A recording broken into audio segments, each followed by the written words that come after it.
Mafia হাসিনাকে শুধু রায় দিলে আমরা শান্তি হব না। বাংলাদেশে মঞ্চতে ফাঁসি রশ্মি দিয়ে যেদিনকে রায় ঘোষণা করবেন সেদিন আমরা শান্তি পাবো। আমরা অনেক খুশি। আর আব্দুল্লাহ আল মামুনের ব্যাপারে আপনারা শুনছেন, আমরা তাতে সন্তুষ্ট না।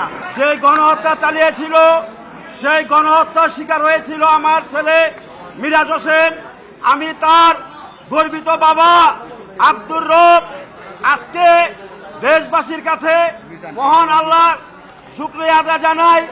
আপনাদের সহযোগিতায় যে রায় ঘোষণা হয়েছে রায়টা আমরা সাধুবাদ জানাই। কিন্তু দুঃখের বিষয়, আপনার কাছে প্রশ্ন রাখতে চাই, একটা বাবার কাছে ছেলের রস, আমার কাছে আমার মিরাজের রস।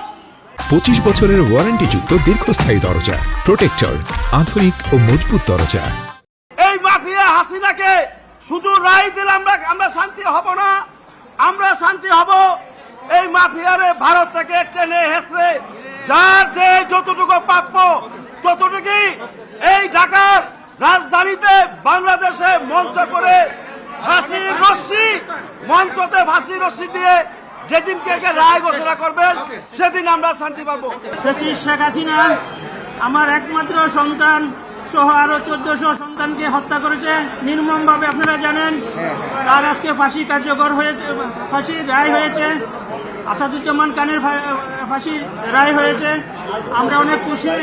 আর আব্দুল্লাহ আল মামুনের ব্যাপারে আপনারা শুনছেন, আমরা তাতে সন্তুষ্ট না।